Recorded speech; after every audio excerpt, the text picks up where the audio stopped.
Bonsoir à tous et bienvenue à ce premier numéro d'Entre deux news du mois de décembre 2024. Le PDCI RDA est en pleine effervescence depuis l'annonce de la candidature de Jean-Luc Bion à la présidentielle ivoirienne de 2025. Cet ancien ministre, souvent perçu comme un franc-tireur au sein de son parti politique, bouscule les lignes avec des prises de position tranchées.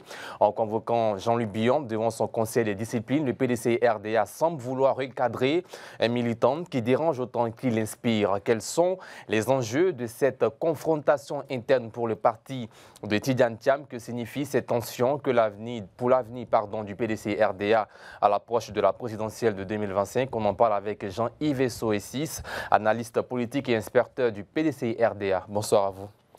Bonsoir, Sidi. Et un second invité, Mathurin Ndri, membre du Grand Conseil du PDCI RDA, ancien permanent Cocody 5 et membre de la délégation Cocody 1 et collaborateur de Jean-Luc Bion du PDCI RDA. Bonsoir à vous. Bonsoir, monsieur. Merci d'honorer notre invitation.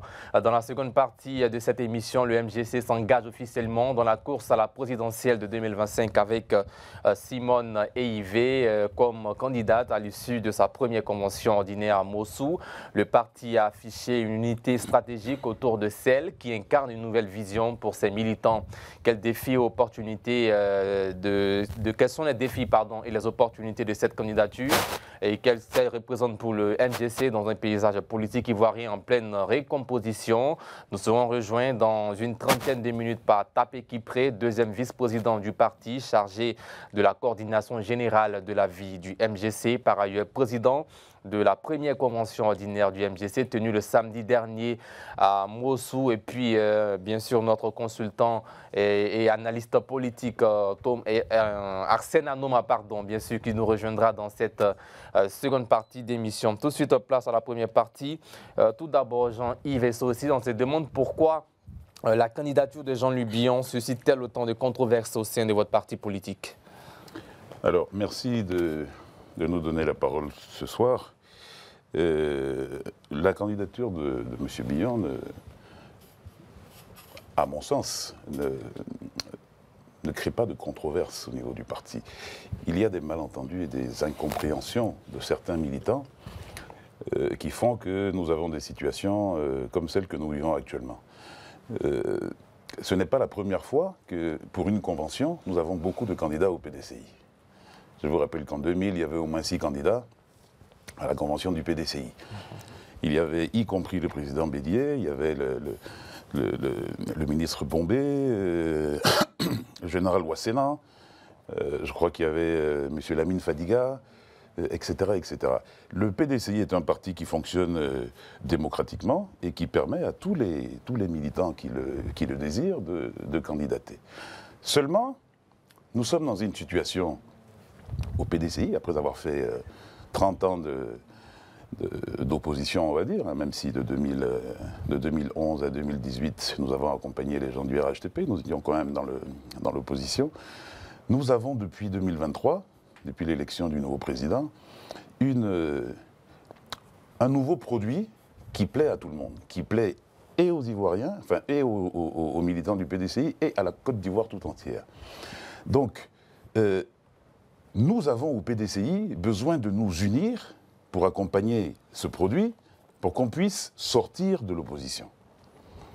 Alors, étant donné que certains militants du PDCI sont convaincus de cette nouvelle offre qui est intéressante pour le PDCI, ils deviennent extrémistes et ils ne supportent en aucun cas une éventuelle petite concurrence. Voilà le problème des militants du PDCI. Nous n'avons aucun problème avec le ministre Bion. Il a le droit de se présenter, il a le droit de candidater. Mais seulement, il faut que tout le monde apprenne à faire de la politique autrement, sans invectiver qui que ce soit, étant donné que nous avons un président au PDCI qui est le président Tidjane Thiam. Il y a des propos publics que nous n'avons pas à tenir, même si jamais nous voulons candidater contre lui. Il y a un certain respect de la personne que c'est.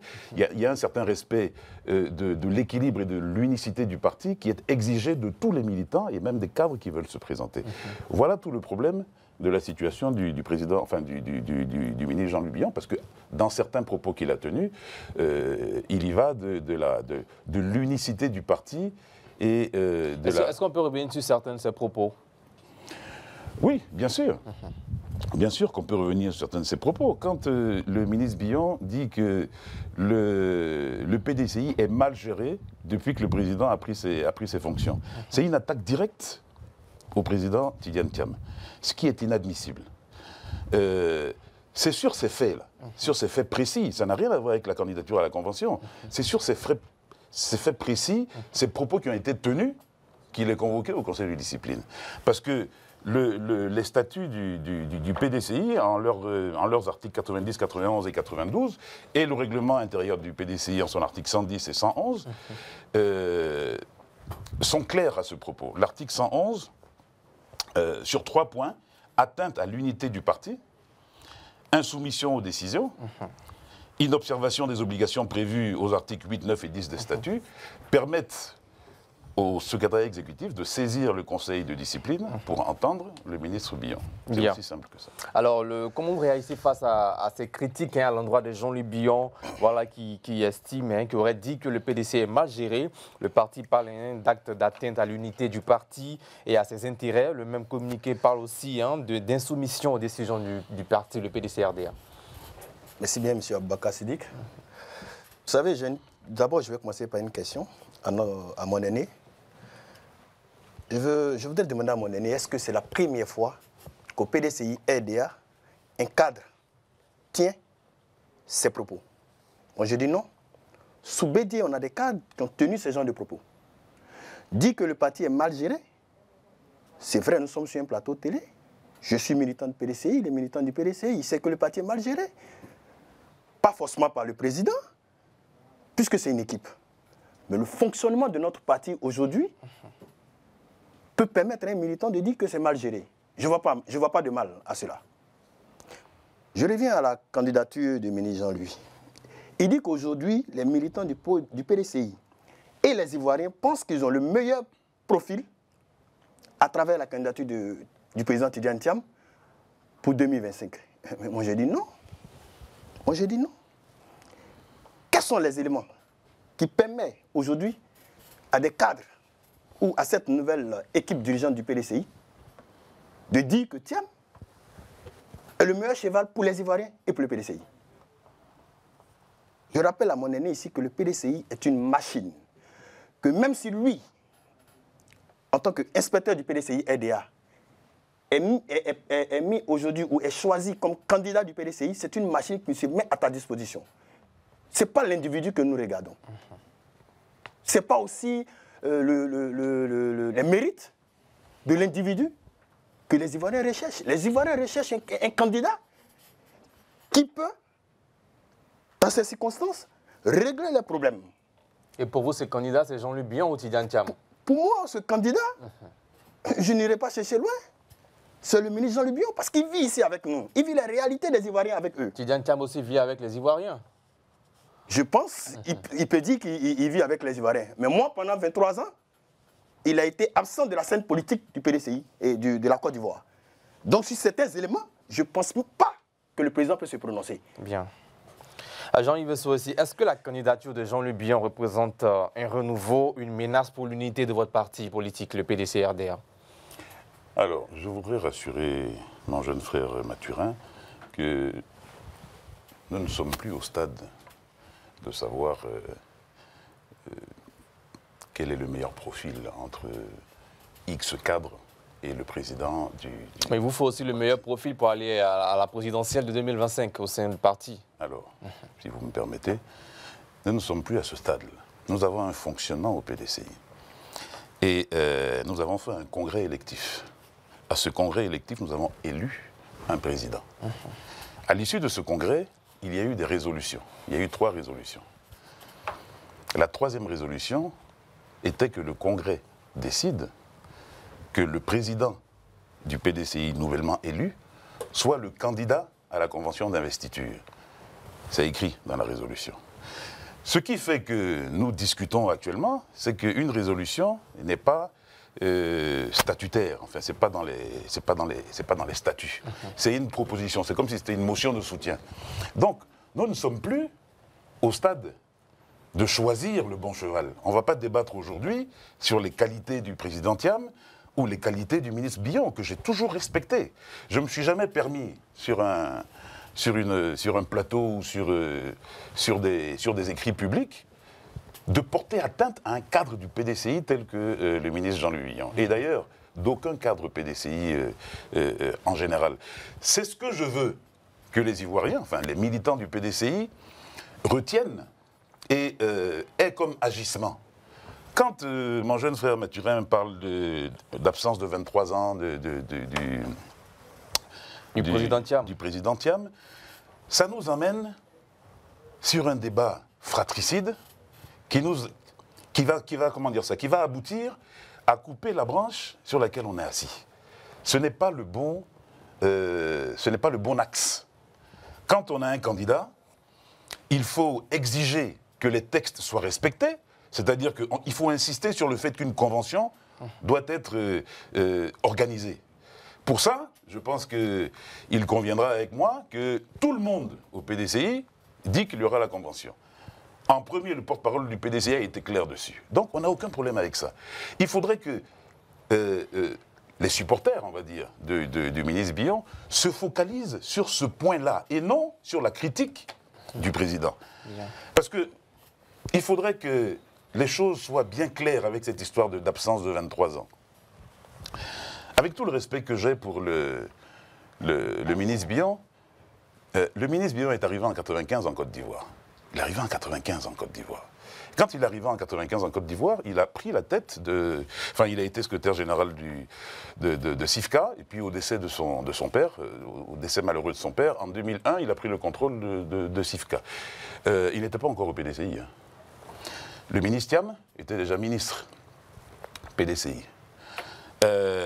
Pendant des années, donc, il a été nommé au Conseil économique et social par l'équipe Gbagbo. Il a été président de la Chambre de commerce, hein, 2001 jusqu'en 2012. On ne parlait pas encore de PDCI. Hein. Voilà, c'est-à-dire que s'il a, s'il a interagi un petit peu avec le PDCI, c'est comme le ministre Thiam, de loin, qui a interagi financièrement, qui s'est renseigné un peu sur l'état du parti, ce qui est tout à fait normal. Qu'on ne fasse pas de comparaison. En 2012, il est nommé ministre du Commerce, jusqu'en 2017. C'est en 2017, quand le Premier ministre Gon Coulibaly arrive aux commandes en remplacement de Duncan, parce que c'est Duncan qui l'avait nommé ministre, c'est là qu'il n'est pas reconduit. En janvier 2017, il n'est pas reconduit. Quand il n'est pas reconduit, on lui fait des propositions au niveau du PDCI, où il devient SE de la communication prospective et de la propagande, et porte-parole adjoint. Voilà où, on va dire, le militantisme à 200% pour le PDCI commence un petit peu, entre guillemets, avec le président, avec le ministre Billon. Donc, évitons les comparaisons du style. Les gens étaient là, ils ont gardé la maison. Ceux qui ont gardé la maison, là, ce sont les Gikawe, enfin, voilà, on les connaît. Je ne veux pas rentrer dans ce schéma-là, de savoir qui était là, qui a gardé la maison, et puis il y a un nouveau qui arrive, et on lui donne le parti. Nous ne sommes pas à ce stade. Jean-Louis Billon a été convoqué par en tout cas par le comité de discipline de votre parti. Que comprendre par cette convocation? Merci pour la question. Il faut qu'on revienne sur les faits. Monsieur a été convoqué, pourquoi il a été convoqué? Qu'est-ce que vous en pensez? Voilà. Dans le parti, il y a des textes. Et je vous ai rappelé l'article 111. L'article 111 a 5 points de convocation au Conseil de discipline. Dans ces 5 points, il y en a 3 qui peuvent concerner le ministre Billon. L'atteinte à l'unité du parti. On pourrait en discuter. Qu'est-ce que c'est l'atteinte à l'unité du parti? C'est ce que nous vivons ce soir sur ce plateau. Monsieur Mathurin Indri, qui est un de mes jeunes frères que j'apprécie énormément, se retrouve sur un plateau télé, en face de son grand frère, en train de parler du PDCI. Ça, c'est l'atteinte à l'unicité. Parce qu'il est d'un camp, moi je suis d'un autre camp, donc on peut ne pas être d'accord, on se chamaille un petit peu, enfin vraiment amicalement, mais ça, c'est l'atteinte à l'unité du parti. Et à cette image que vous voyez, elle est répercutée sur un certain nombre de militants qui discutent entre eux, voilà. Donc, il y a une certaine atteinte à l'unicité du parti. Le symbole du président Thiam actuellement, c'est tous ensemble. Il faut que tout le monde soit ensemble. C'est vrai qu'il y a des disparités, il y a des avis divergents.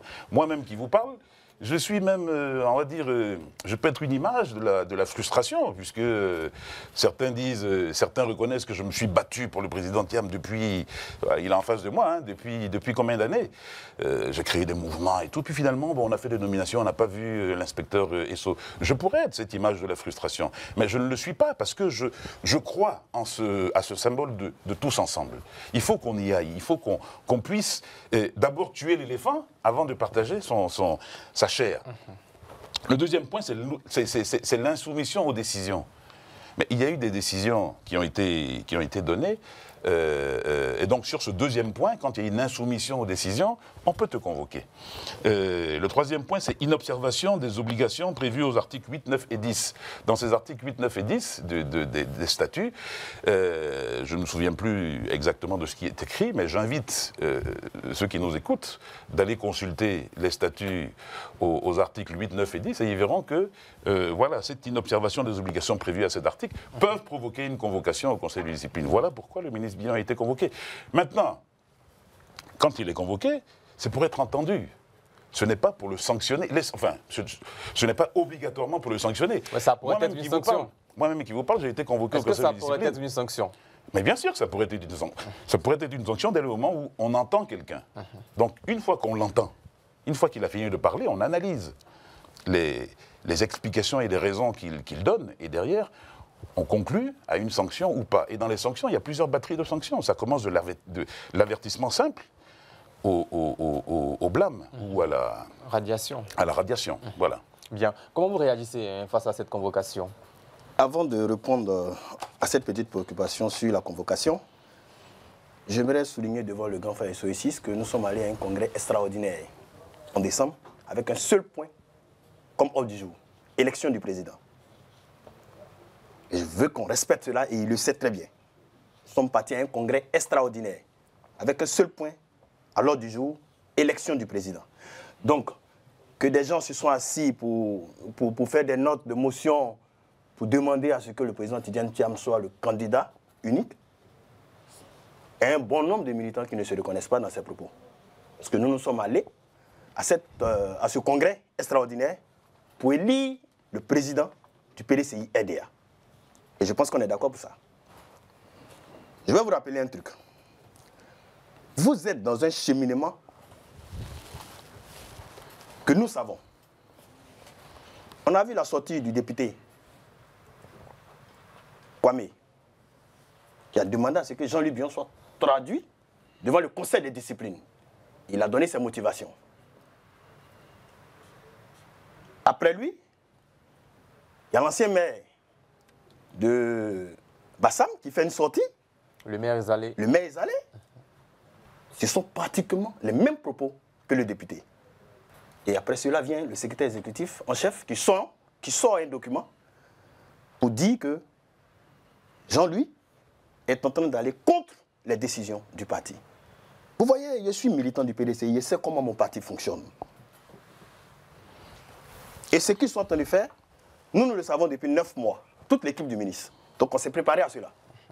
On savait que ces gens-là, qui ne veulent pas le débat au sein de notre parti, pour qu'il y ait une convention, et parce qu'ils veulent nous imposer une seule candidature unique, le jour de la convention.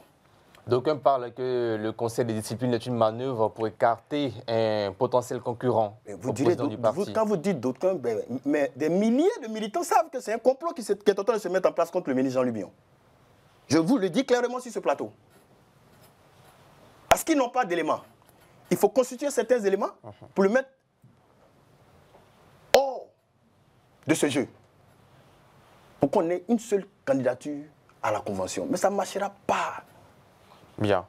Alors, je suis dit que je n'ai pas encore terminé. Allez-y rapidement. Ça ne marchera pas. Pourquoi? Parce que nous ne sommes plus à la présidence du président Bédié.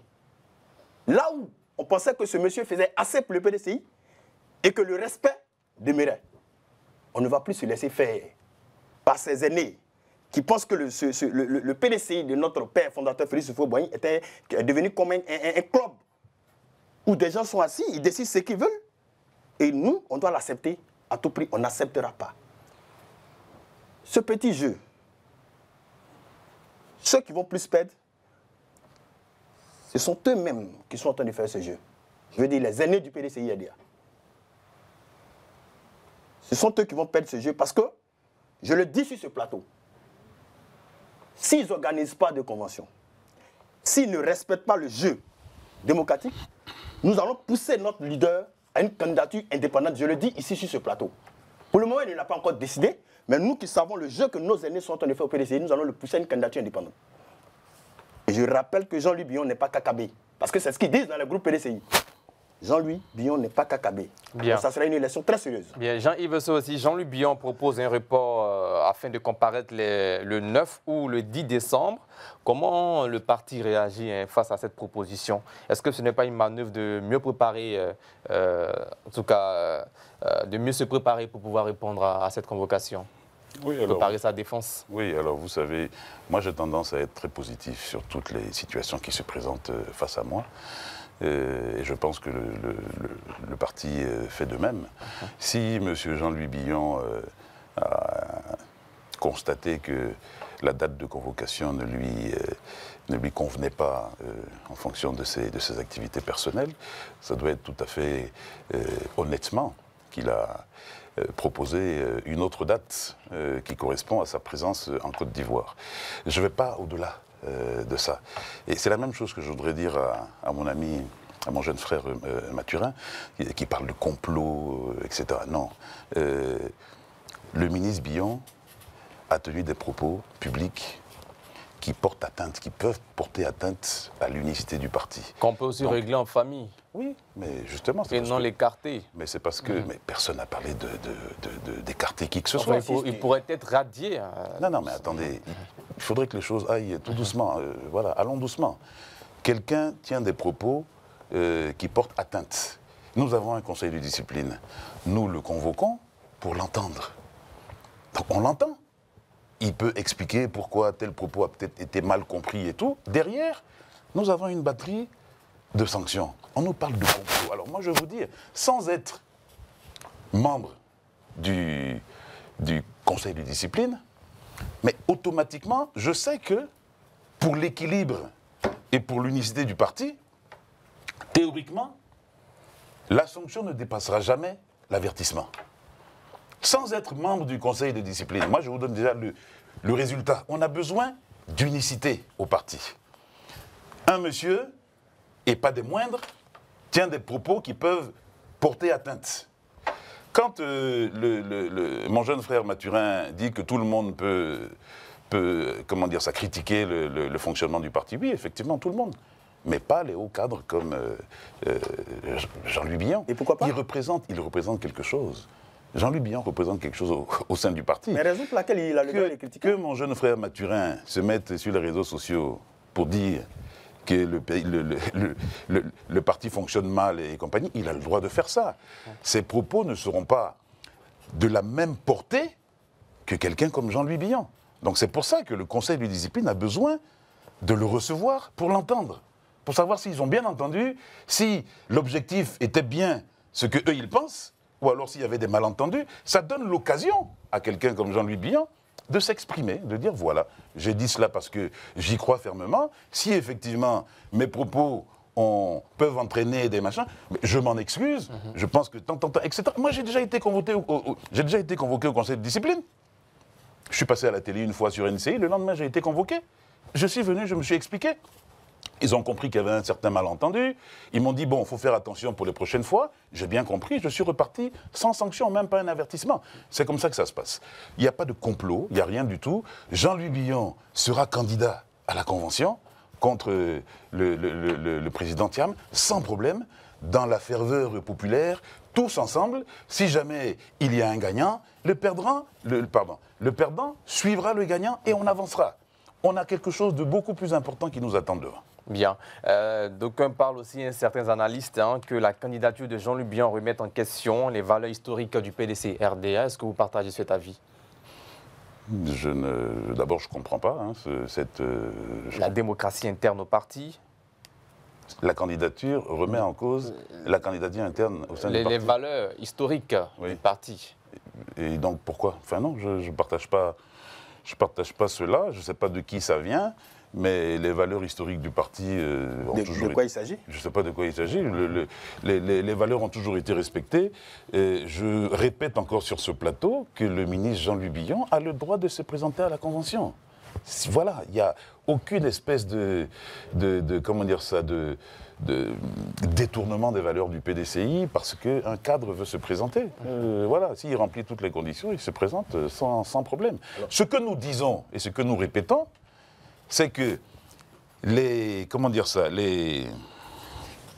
peux appeler ça? Oui, les bionistes, on va dire, hein, ceux qui soutiennent Billon, il ne faudrait pas qu'ils attaquent le président de leur parti. Voilà. Et la même chose pour les militants du PDCI. Non, arrêtez, non, mais je préfère aussi, monsieur Sissi, je préfère que là vous dites les tiamistes, puisque ceux qui sont bionistes sont aussi des militants du PDCI. Mais bien sûr. Donc dites les tiamistes, je préfère ce langage. Mais bien sûr. Donc ratifiez. Oui, mais ratifiez vos propos. Mais y a pas puisque besoin. vous avez utilisé les bionistes. Non, mais il n'y a pas besoin. Utilisez ces propos-là. Mais il n'y a pas besoin de mettre le doigt.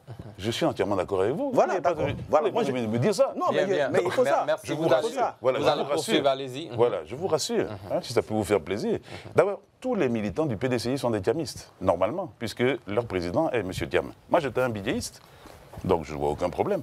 Maintenant, quand il y a une frange qui est contre la structure normale du PDCI, ceux-là, on les appelle du nom de leur leader, donc les bionistes, etc.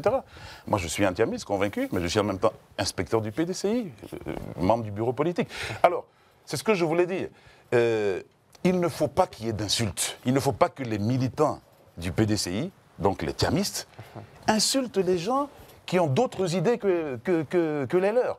Qu'on reste dans la politique autrement, la politique avec beaucoup de courtoisie.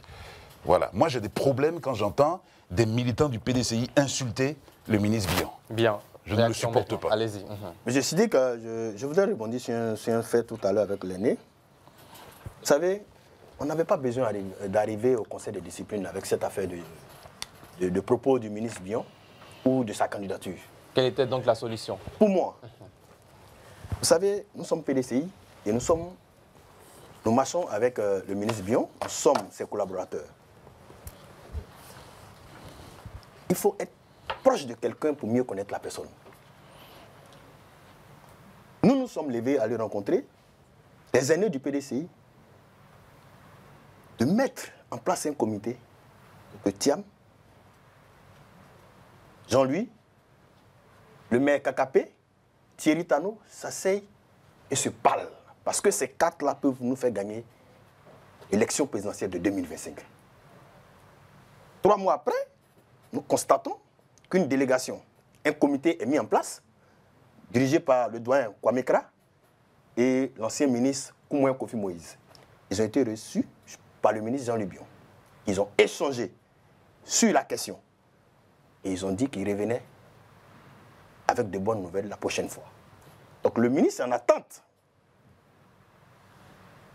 Et dans l'attente, il reçoit une convocation par le conseil de discipline. Ça veut dire que ce comité qui a été mis en place a servi à quoi? C'est-à-dire qu'au fond, les gens même ne cherchent pas à créer l'union. L'unité tant recherchée au PDCI, il y a des personnes que ça ne va pas arranger. Ils seront plus à l'aise lorsqu'il y a la division. Et je pense que ces personnes-là, le grand frère SO6 étant assis sur ce plateau, il les connaît. Chez nous au PDCI, il y a des gens qui aiment bien la division. Parce que c'est ce qui leur permet d'avoir de quoi manger. Mais quand vous annoncez aussi la candidature de Jean-Louis Billon, si elle n'est pas acceptée à une convention, une candidature indépendante, elle pourrait également diviser le parti. Nous n'annonçons pas directement la candidature vous allez indépendante. susciter une candidature indépendante. Nous disons que nous sommes militants PDCI. Nous demandons un bureau politique et qu'on parte à la convention. Et le candidat élu sera notre candidat. Mais si ce jeu démocratique n'est pas fait, nous n'allons pas reculer. Et connaissant mon leader, il ne va pas reculer. Donc pour le moment, je souhaiterais que la nouvelle équipe dirigeante du PDCI essaye d'entendre cette voix du ministre. Il appelle, parce qu'en demandant un bureau politique et en demandant la convention, il appelle à l'unité. Apparemment, des gens ne s'en rendent pas compte, parce qu'ils sont dans des émotions. Parce que eux, c'est Thiam, candidat. mais ils ne voient pas le chemin qu'il faut. Hier, sur le plateau de NCI, j'ai aimé celui qui a dit qu'une équipe qui veut gagner une coupe, il ne voit pas les matchs de poule. Il se focalise sur la finale. Le ministre dit qu'il est candidat en 2025. Il n'est pas pessimiste, il est optimiste. Il dit qu'il veut être président de Côte d'Ivoire. Et c'est un rêve d'enfance qu'il est en train de faire de ça une réalité. S'il doit passer par la convention du PDCI, il va passer par la convention pour être président. Mais il cherche à être président de la République. Mais tout en sachant qu'il vient d'un parti politique, qui est le PDCI, et qui a ses règles et ses tests. Merci. Vous allez réagir rapidement en 30 secondes pour terminer. Oui. Alors, moi, je souhaiterais qu'il y ait donc une unicité au sein du parti. Ça fait 30 ans que le PDCI est dans l'opposition et nous avons l'occasion, dans moins d'un an, de pouvoir reconquérir le pouvoir d'État. Le seul ennemi du PDCI actuellement aujourd'hui, d'après mes observations, c'est le PDCI lui-même. Nous avons des cadres tout à fait émérites qui sont capables, ensemble, autour de leur président, de nous amener vers la reconquête du pouvoir en 2025. Moi, je demande juste que chaque militant, de quelque faction qu'il soit, garde à l'esprit que l'unicité du PDCI est la seule façon pour nous de gagner en 2025. Je reprends les propos du président Thiam qui disait « Ensemble, nous ne sommes pas sûrs de gagner. Mais divisés, nous sommes sûrs de perdre. » C'est ça qu'il faut que les gens retiennent. Bien. Aucune décision n'est prise contre quelqu'un. Nous respectons comment dire ça, nous respectons la façon de fonctionner. Nous avons un candidat, effectivement, il y a eu une équipe pour le rencontrer, enfin nous avons un potentiel candidat, on a monté une équipe pour le rencontrer, pour qu'il puisse discuter avec le président Thiam et avec les deux autres personnes dont il a parlé. Mais il n'empêche que si le candidat potentiel en question tient des propos qui peuvent nuire à l'unité du parti, il a besoin d'être entendu devant un conseil de discipline. Merci. Le fait d'être entendu devant un conseil de discipline ne veut pas dire que vous serez sanctionné, banni, etc. Merci voilà. Jean-Yves Esso aussi. Je rappelle que vous êtes analyste politique et inspecteur du PDCI-RDA. On espère vous revoir très prochainement sur ce plateau. Merci à vous aussi, Mathieu Ndri, membre du Grand Conseil du PDCI-RDA et collaborateur de Jean-Louis Billon.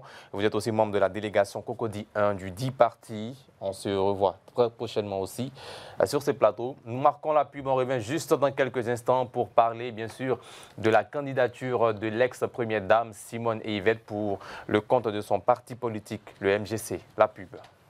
Nous sommes de retour de la pub, rejoint par Tapé Kipré, deuxième vice-président chargé de la coordination générale de la vie du MGC, le parti de l'ex-première dame Simone Yvette. On dira Gbagbo ou pas? Simone Yvette Gbagbo. Simone Yvette Gbagbo, comme vous le dites, je vous le concède, président d'ailleurs et par ailleurs de la première convention ordinaire du MGC tenue le samedi 30 novembre dernier à Mossou, dans le sud de Comoé. Bonsoir à vous. Bonsoir, monsieur. Merci d'avoir honoré notre invitation. Merci beaucoup. Et en face de vous, Arsène Anoma, analyste politique et consultant sur Entre deux News. Bonsoir, Arsène Anoma. Bonsoir, monsieur. Alors, monsieur le deuxième vice-président, que représente pour votre parti la candidature de Simone Yvette Gbagbo, la symbolique de cette désignation qui n'étonne personne, hein, elle était candidate unique? Oui. La désignation de Dr Simone Yvette Gbagbo comme candidate du MGC à l'élection présidentielle n'étonne personne, parce qu'il s'agit bien de Mme Gbagbo, de celle qui a toute sa vie durant mené des luttes aussi bien syndicales que politiques et qui voit l'aboutissement de cette action par sa candidature. Donc nous, au MGC, on est plutôt fiers de l'avoir désignée. Et nous sommes fiers qu'elle ait accepté d'être notre candidate. Bien. Et est-ce que Simone Yvette Gbagbo, c'est la question qu'on se pose, peut fédérer au-delà de l'électorat traditionnel de son parti politique? Bon, je voudrais vous dire que l'élection présidentielle, c'est une dimension supérieure. Il y a des candidats indépendants dans la vie. Et il y en a qui ont des structures politiques qui les conduisent. Les personnalités qui se présentent concluent un contrat avec la société.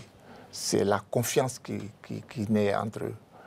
Et donc, vous avez des gens comme Simon Gbagbo qui ont des centaines de milliers d'adhérents, on dira affectifs. Et puis, il y a son parti qui constitue les adhérents effectifs.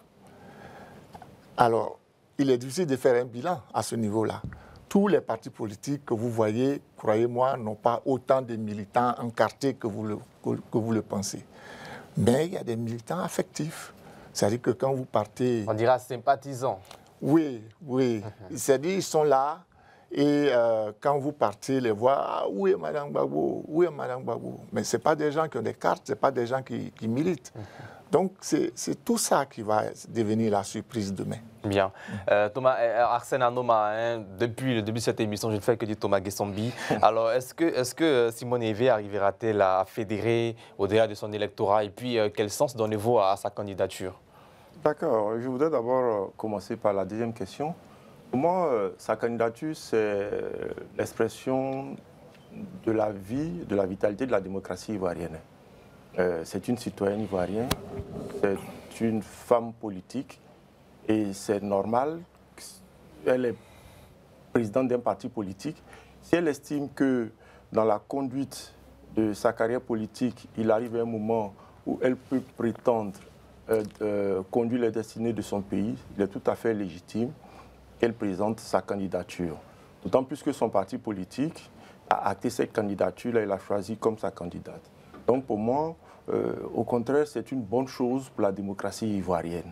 Et je m'en réjouis de voir que la démocratie ivoirienne existe véritablement et que tous ceux qui remplissent les conditions et le souhaitent peuvent se porter à la candidature de la magistrature suprême de notre pays. Maintenant, quitte à savoir si elle pourra fédérer autour d'elle toute l'opposition ivoirienne. Et même au-delà. Au-delà, bon, mais d'abord, nous allons venir sur l'opposition ivoirienne. Là, c'est une autre tasse de thé parce que... Mais elle a quand même réussi à regrouper plusieurs partis politiques plusieurs fois pour des travaux. Les travaux, le regroupement de partis politiques qui sont avec elle, comme l'a dit la dernière fois, par exemple, le président du COJEB, c'est Charles Blegoudé, c'est plus pour porter des thématiques visant à avoir des élections présidentielles selon eux qui répondent à certains standards. Mais ce n'est pas pour avoir une candidature unique. D'autant plus que si vous vous souvenez, il y a le président du COJEB qui a déjà fait mention de ça et qui le dit ouvertement qu'il aspire aussi à diriger la Côte d'Ivoire. Donc pour moi, sa candidature, je ne pense pas qu'elle pourra fédérer au sein de l'opposition et même au-delà. D'autant plus qu'il ne faut pas dissocier la carrière politique de, je peux dire, du schisme sentimental qu'il y a eu entre elle et l'ex-président Gbagbo. Donc, nous sommes face à un jeu politico-sentimental qui, dans la déclinaison des choses, va forcément se faire sentir. Donc, pour moi, non seulement sa candidature, elle est normale, mais je ne suis pas sûr qu'elle pourra fédérer l'opposition ivoirienne autour d'elle. Bien, vous voulez réagir là-dessus? Bien sûr, c'est un point de vue qu'il est en train de donner. Nous sommes sur le terrain. Nous sommes sur le terrain. Je ne sais pas les motifs, mais je pense que Mme Gbagbo n'est pas la dernière venue ni la première venue sur la scène politique. Et si nous l'avons désignée pour être la candidate, c'est pour cause. Nous n'avons pas désigné une candidate. Qu'est-ce qui fonde donc cette candidature? Comment? Qu'est-ce qui fonde cette candidature de Simone Ivé Gbagbo? Sa légitimité politique. Elle a une légitimité politique en Côte d'Ivoire. Mais ce n'est pas suffisant. Vous, les plus jeunes, peut-être qu'il y en a qui ne la connaissent pas suffisamment. Mais en Côte d'Ivoire, elle est digne de respect, elle est respectée parce qu'elle a fait ses classes. Elle a fait ses classes. Mais qu'est-ce qu'elle offre? Qu'est-ce qu'elle veut donner véritablement aux Ivoiriens? Écoutez, la question qu'on vous se n'allez pose. pas penser Quelle est l'offre politique? que le MGC va désigner Mme Gbagbo comme candidat et ne rien avoir à offrir aux Ivoiriens. Si on peut revenir sur le point clé de sa vision pour la Côte d'Ivoire. La vision, bon, premièrement, notre pays est divisé. Qu'on le veuille ou non, constatez-le, la réconciliation a été un vrai échec. Qu'est-ce qui vous dit que la réconciliation est un vrai échec? Il n'y a pas eu de réconciliation. Oui, nous vivons, non, vous aurez l'occasion de répondre, Arsène Anoma, allez-y. Parallèlement, dans le silence. Ça n'est pas sincère. Ce n'est pas sincère. La réconciliation, ce n'est pas comme ça que ça doit se voir. La réconciliation suppose qu'il y a des agresseurs et il y a des agressés. Se sont-ils seulement assis autour d'une table pour parler de la question? L'État de Côte d'Ivoire a-t-il organisé des rencontres pour parler de réconciliation, pour que les victimes, ceux qui ont été agressés, ils soient identifiés, ceux qui ont agressé reconnaissent avoir agressé? On n'a pas eu tout ça, on n'a rien eu de tout ça. J'ai entendu le chef de l'État dire lui et Laurent se parlent, Henri et monsieur se parlent. Bon, c'est pas comme ça que nous voyons la réconciliation. Nous pensons qu'il pouvait y avoir toute une activité pour que, bon Dieu, chacun tire profit de ces rencontres-là. On continue avec sa vision. À part la réconciliation, quels sont les autres vision, il y a beaucoup de choses. D'abord, il faut un vrai changement. Changement, mais sur tous les plans. Voyez la jeunesse aujourd'hui. S'il n'y a pas un homme ou une femme à poigne pour mettre fin à ce que nous sommes en train de constater là, il n'y aura pas... Et nous allons continuer de vivre comme on vit et ce n'est pas, disons, encourageant pour la Côte d'Ivoire. Il faut un changement véritable, changement de mentalité. Il faut, comment dire... il y a beaucoup de points. Hein. Il faut penser la question du développement autrement. Voilà. Il faut penser la question du développement. On en parlera, mais il faut penser la question du développement autrement. Arsène Anoma, réaction? Non, moi, je voudrais réagir sur le fait que M. Kipré dise que la réconciliation est un échec. Moi, je ne pense pas. Moi, je pense qu'au contraire, il faut se féliciter de la réconciliation. Parce que l'amnistie dont a bénéficié Mme Gbagbo, cette amnistie-là, est un fruit de la réconciliation. Mais le président Laurent Gbagbo, lui, n'a pas encore bénéficié d'amnistie. Pareil pour Charles Blé Goudé. Restons sur le cas de Mme Gbagbo, puisque son représentant dit que la réconciliation est un échec. Pour moi, lorsqu'on a profité des fruits de quelque chose, il faut quand même reconnaître ça. Mais la réconciliation, ce n'est pas que Simone et Gbagbo. Oui, non, mais la réconciliation, reconnaissons d'abord que la réconciliation, spécifiquement à Mme Gbagbo, la réconciliation est un fait. La réconciliation lui a apporté l'amnistie et aujourd'hui, c'est grâce à cette réconciliation-là que Mme Gbagbo peut prétendre diriger la Côte d'Ivoire puisqu'elle jouit de tous ses droits civiques et politiques. Donc dire que la réconciliation est un échec, ce n'est pas vrai. Même l'entourage de Mme Gbagbo, plusieurs de ses cadres sont revenus au pays, exercent, sont libres d'exercer leur activité politique grâce à ce processus de réconciliation. La réconciliation, c'est une œuvre de longue haleine, c'est un processus qui n'est pas achevé. Ça veut dire qu'on se battra toujours... Mais pourquoi ne pas l'accélérer?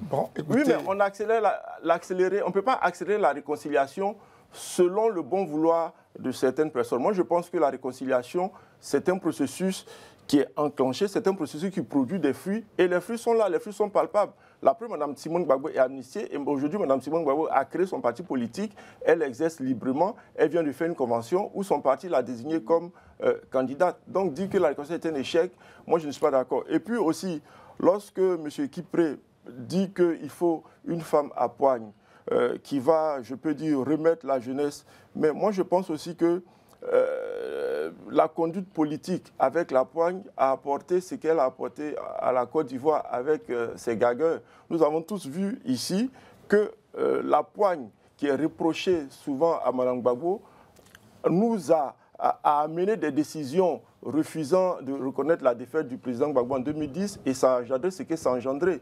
Parce que beaucoup disent que le président Gbagbo était prêt à accepter sa défaite et c'est sous les conseils de Mme Gbagbo qu'il aurait refusé d'accepter ça. Donc moi je me dis que faire la politique avec la poigne nous a déjà conduit dans un abîme qu'il ne faut pas reprendre. Bien, monsieur le deuxième vice-président du MGC, vous avez l'occasion de rebondir sur ces propos. Il y a beaucoup de choses qui sont dites. D'abord, l'amnistie et la réconciliation, c'est deux choses différentes. C'est deux choses différentes. Madame Gbagbo était en prison pendant de longues années. Elle est sortie de prison. Le président de la République a amnistié ce nombre de personnalités, dont elle. Nous avons salué cela. C'est un acte républicain que nous saluons, qui était de la prérogative du chef de l'État. Il l'a fait, nous l'avons salué. Vous voyez, dans notre pays, on négocie tout. Même ce qui relève de la loi, il faut négocier.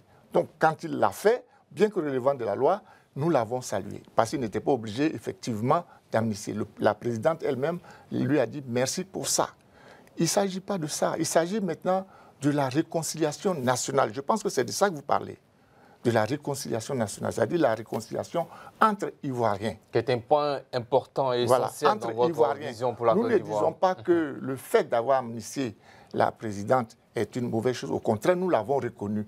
Mais est-ce que pour ça, il faut s'en tenir à ça? Non, nous disons le plus important, c'est la Côte d'Ivoire. Et il faut que les Ivoiriens se réconcilient. Là-dessus, je répète, c'est un échec. Bien, parlons. Alors, il a parlé de processus. Allez-y. Il a parlé de processus. Bon, je crois que ça fait plus de 10 ans que le président de la République est au pouvoir. Le processus, jusqu'à quand? Voilà, en octobre, là, on va aux élections. Jusqu'à quand ce processus de réconciliation qui n'est même pas entamé au niveau des Ivoiriens? Donc moi, je pense que selon son bon vouloir, l'opposition veut une réconciliation qui fait la part belle à tous ces desiderata. C'est ça le problème, en fait. L'opposition, vous avez dit tout à l'heure que vous saluez la libération, l'amnistie de Mme Simone Gbagbo. Mais on ne peut pas dissocier l'amnistie de Mme Simone Gbagbo du processus de réconciliation. Pour moi, donc nous sommes au niveau du processus. Non, mais quand je parle de processus, c'est pour dire que c'est quelque chose qui n'est pas achevé. Merci. On va poursuivre le débat. Est-ce que dans la vision, parlons de la Côte d'Ivoire, dans la vision de Simone Gbagbo, candidate du MGC à la prochaine présidentielle ivoirienne, vous comptez rompre les liens avec la France? Ne posez pas le problème en ces termes. Nous ne sommes l'adversaire d'aucun pays. Mais nous disons que nous procéderons à un développement endogène, c'est-à-dire de par nous-mêmes. Nous verrons les questions par nous-mêmes et non des questions dictées de l'extérieur, des démarches dictées de l'extérieur. La question de la souveraineté, ce n'est pas une question où on est ennemi à d'autres. La France est un pays qui a des liens séculaires avec la Côte d'Ivoire. Nous n'allons pas claquer de la main pour dire c'est fini, non. Mais désormais, nous allons décider de nous-mêmes et pour nous-mêmes. Et voilà la question. Il y a aussi la présence militaire française en Côte d'Ivoire. Pourquoi ne pas installer aussi, est-ce que installer une base militaire ivoirienne en France serait dans votre vision? C'est la question que je suis tenté de vous poser. Est-ce que c'est même normal qu'un État souverain ait des soldats d'un autre pays, quel que soit le degré de relation qu'il y a? La question est fondamentale. Aujourd'hui, mais cela ne date pas de maintenant. C'était le cas même lorsque Simone était aux affaires. Simone Ivé était aux affaires. Aux affaires.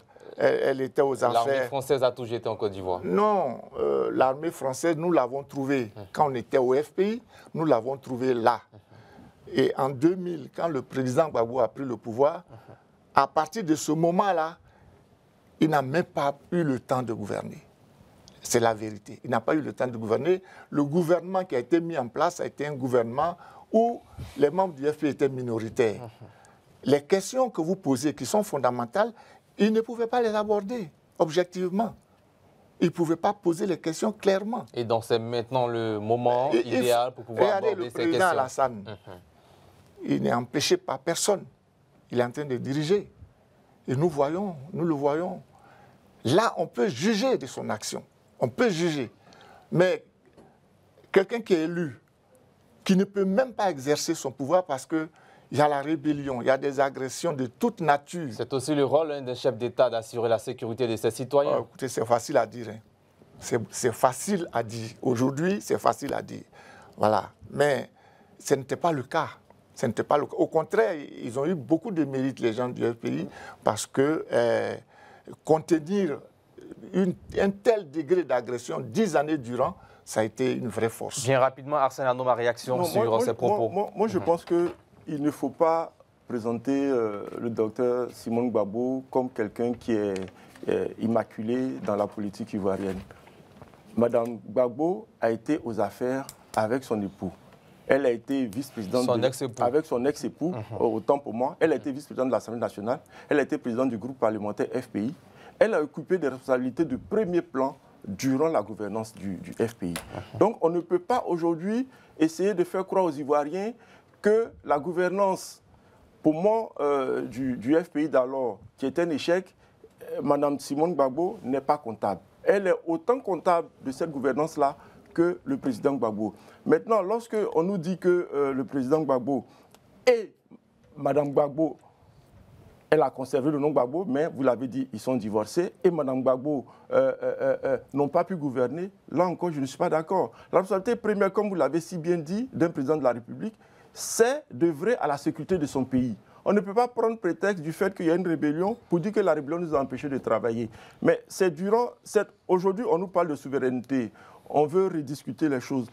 Mais le FPI d'alors a eu 10 ans pour pouvoir mettre en pratique aujourd'hui ce qu'ils disent. Et pendant ces 10 ans-là, nous n'avons pas vu que le FPI a posé des actes allant dans cette souveraineté dont il parle aujourd'hui. Plutôt, nous avons eu des actions qui étaient même plutôt des baisers à ceux aujourd'hui qu'ils brocadent, dont la dernière date, ce sont les révélations de Pierre Bougie sur les 2 millions d'euros. Merci Arsène Arnaud. Est-ce que pour vous, le passé politique de Simone Gbagbo peut être un atout ou un handicap pour elle à la présidentielle ivoirienne de 2025?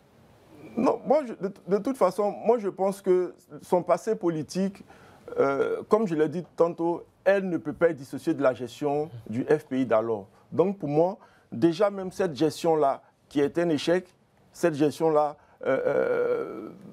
lui colle à la peau et elle va traîner la négativité qui est liée à cette gestion-là. Donc lorsque arrivera le moment de la campagne, les Ivoiriens vont lui demander les comptes de cette gestion de 10 ans de gouvernance et de tout ce qui a été avec et de tout ce qui lui a été reproché durant la gestion avec son ex-époux. Voilà, donc pour moi, son passé de gouvernance durant 10 ans avec le FPI, c'est un handicap véritable qui, pour moi, les Ivoiriens, au moment opportun, sauront sanctionner cela dans les urnes. Bien tapé qui près, en dehors de la candidature, du choix porté sur Simone Gbagbo, quelles sont les grandes résolutions adoptées lors de la convention de votre parti? J'en parlerai, mais permettez quand même, sans souci, que je rectifie. Premièrement, Mme Gbagbo assume la gestion du FPI de 2000 à 2010. Nous assumons. C'est clair.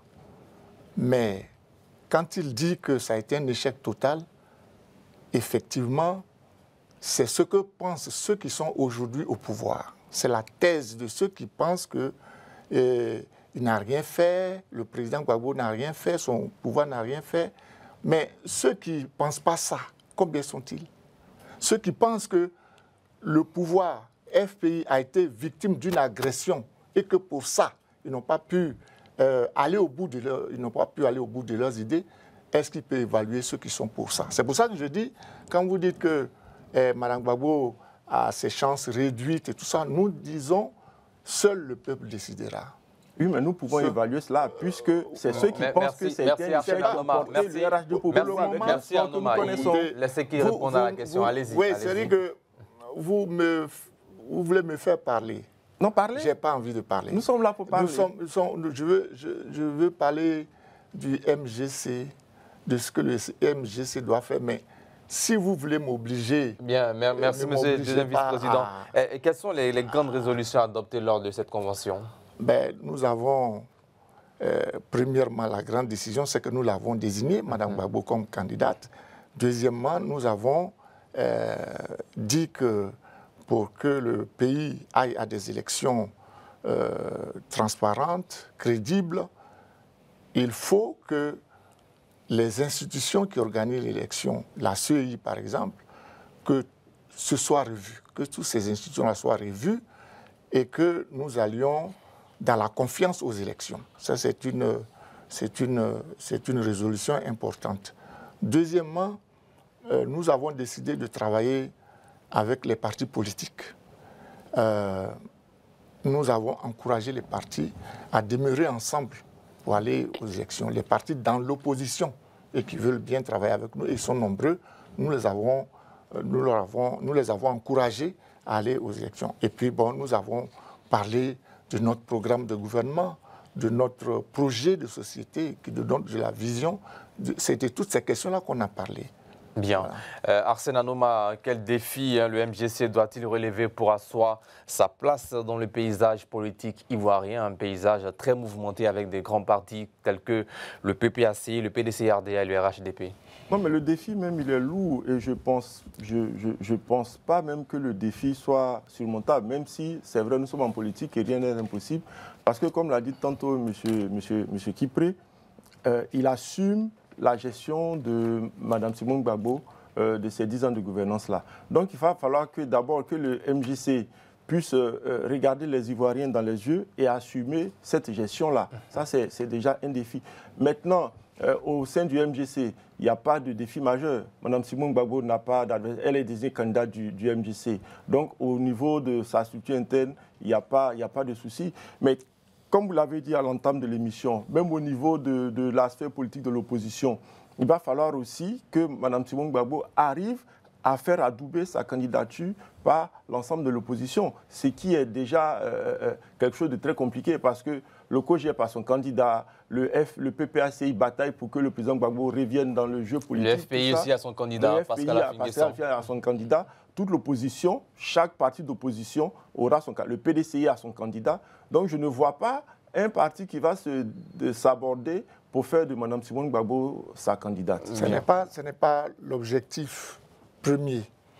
Quand Mme Gbagbo réunit l'opposition, l'objectif, ce n'est pas que tous ces partis de l'opposition soutiennent sa candidature à elle. Ce n'est pas l'objet. C'est une seconde étape. La première étape, c'est que les partis se mettent ensemble pour lutter pour des élections crédibles. Ça, c'est son souci premier, ça. Et donc, dire que pour ça, puisque chacun aura son candidat, alors Mme Gbagbo, ses chances sont réduites. C'est ce que vous voulez dire. Mais ça, c'est subjectif. Vous n'en savez rien, vous n'en savez strictement rien. Voilà, c'est ce que je veux dire. Bien. Et puis, on se demande aussi, est-ce que Simone Gbagbo, vous estimez qu'elle pourra s'imposer face aux mastodontes politiques actuels? Oh, quand vous parlez de mastodonte, je ne vois pas bien. Tout à l'heure, j'ai dit que c'était une femme à poigne. Il y en a qui ont dit, oui, parce qu'elle a été en poigne. Le PPACI, si la candidature de Laurent Gbagbo, même s'il n'est pas encore éligible, s'il est amnistié plus tard, le PDC-RDA aussi a du volume, avec son candidat Tidantiam, le RHDP, probablement le président Ouattara, qui n'a encore rien dit, mais qui pourrait être candidat à cette élection. Oui. C'est pour ça que je dis, seul le peuple est l'arbitre véritable. Parce que Mme Gbagbo a son volume à elle. Elle a du volume. Et les Ivoiriens savent qu'elle peut diriger un État. Bien. Il y en a qui ne savent pas, mais les Ivoiriens, eux, savent qu'elle peut être chef d'État. Est-ce que vous envisagez au sein de votre parti, après cette convention, des alliances ou coalitions politiques avec d'autres partis politiques? C'est un souhait, mais tout vient en son temps. Pour le moment, comme je l'ai indiqué, nous sommes là pour réunir l'opposition et faire en sorte qu'il y ait des élections crédibles. Nous sommes là pour que la liste électorale soit une liste correcte, c'est-à-dire une liste où ne figurent que des Ivoiriens qui ont le droit de voter ou qu'on en extrait ceux qui n'ont pas le droit de voter. Bien. Voilà, nous allons marquer une pause juste après ce jingle. Maintenant, le carton rouge.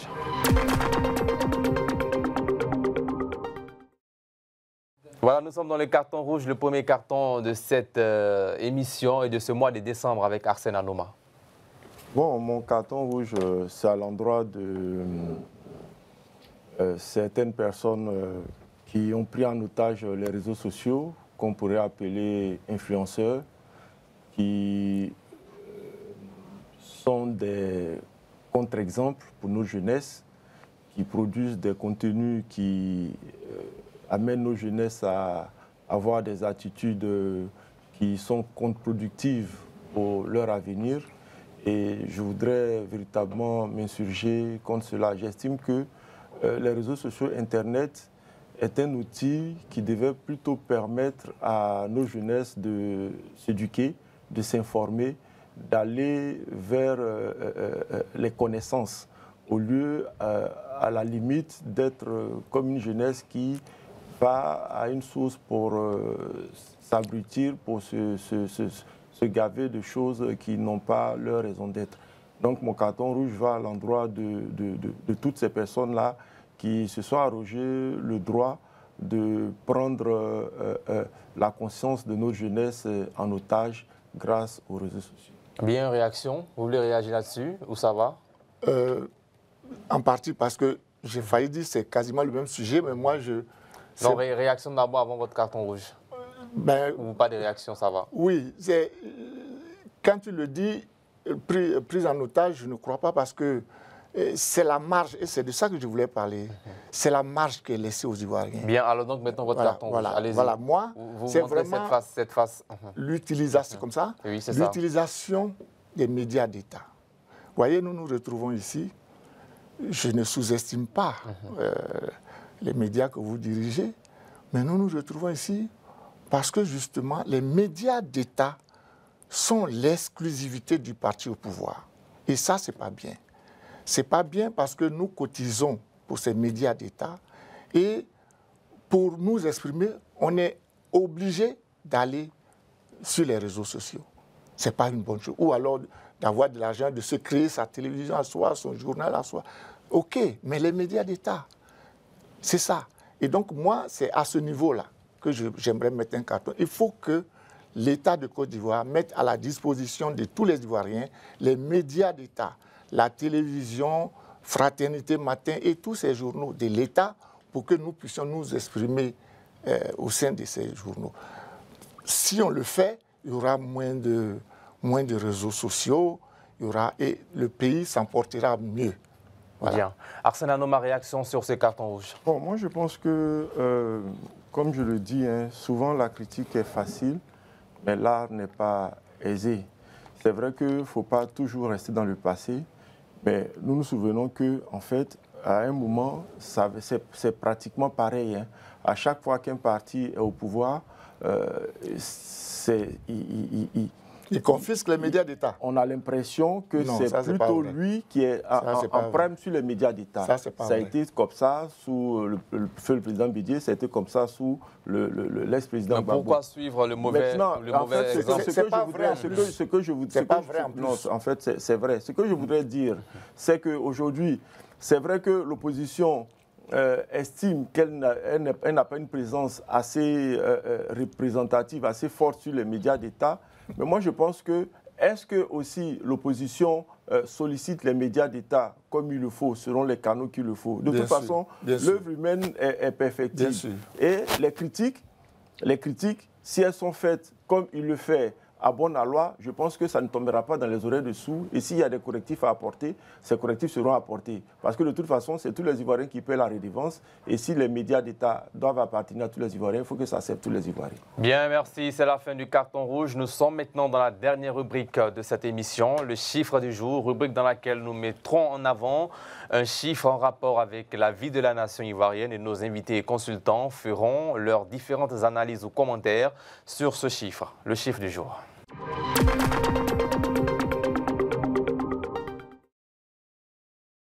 Le chiffre du jour, c'est 0. Qu'est-ce que ça vous dit? C'est lié aux énergies. Bien, on voit ça maintenant. Pas de prix à la hausse au niveau de l'essence. Le prix du gasoil et du super sans plomb sont respectivement maintenus à 715 francs et 875 francs CFA le litre durant ce mois de décembre 2024 en Côte d'Ivoire. Quel commentaire faites-vous sur ce prix qui est maintenu toujours? Pas de baisse, pas de hausse également. Bon, pour une fois qu'il n'y a pas d'augmentation, on peut dire que c'est une bonne chose. Voilà. On est plutôt habitué. Bon, c'est des la Côte d'Ivoire produit du pétrole et chaque fois il y a des augmentations. Donc on est surpris. Comment ça se passe? Comment se passe la gestion? Maintenant qu'aujourd'hui on pouvait s'attendre peut-être à une augmentation des prix du carburant, ça n'a pas été le cas. Bon, c'est une bonne chose. D'accord. Arsène Anoma, commentaire sur ce chiffre? Pour moi, je salue cela. Je salue cela et ça va en droite ligne des efforts du gouvernement pour améliorer le quotidien des Ivoiriens. Mais il faut faire encore des efforts pour voir ces prix à la baisse. Oui, mais il faut saluer déjà le fait que le prix n'est pas augmenté. C'est déjà à saluer parce que c'est vrai, le doyen disait que la Côte d'Ivoire produit du carburant, mais le Nigeria produit du carburant également. Mais parfois, il y a très souvent des problèmes de carburant au Nigeria. Donc, le fait de produire le carburant la mauvaise gestion. Et avoir du carburant dans les véhicules et pour les ménages, c'est deux choses très différentes. Donc, pour moi, je pense que l'État ivoirien fait beaucoup. Et le fait que cette fois, nous ayons un statu quo au niveau des prix, c'est à saluer, tout en espérant que certainement, il puisse arriver que le prix réduise le coût de la vie. Puisse diminuer. Voilà. Merci Arsène Anoma. Merci à vous aussi, monsieur Tapé Kipré, deuxième vice-président chargé de la coordination générale de la vie du mouvement des générations capables de l'ex-première dame Simone Evé Gbagbo. Vous avez été aussi président de la première convention du parti tenue le 30 novembre dernier à Moussou. Merci d'avoir répondu à toutes nos questions. Merci. On espère vous revoir très prochainement sur ce plateau. Cette télévision est la vôtre. Si vous nous invitez, on viendra. Bien. C'est aussi votre télé, hein, chers téléspectateurs. Merci à Séverin Kouassi d'avoir assuré la réalisation de cette émission. Nous vous donnons rendez-vous demain à 20h15 pour un autre numéro de Entre deux News. Les ambitions de Jean-Luc Billon et la candidature de Simone Eyivé Gbagbo illustrent les défis d'un paysage politique ivoirien en mutation. Si le PDCI cherche à gérer ses tensions internes, le MGC mise sur une stratégie d'unité et de renouvellement. Ces dynamiques redessinent les équilibres en vue de la présidentielle ivoirienne de 2025 dans un pays où chaque acteur politique doit prouver sa capacité à incarner le changement tout en répondant aux attentes des citoyens ivoiriens. Merci de nous avoir suivis. Rendez-vous demain à la même heure. Portez-vous bien, que Dieu veille sur vous et sur la Côte d'Ivoire. Bonsoir.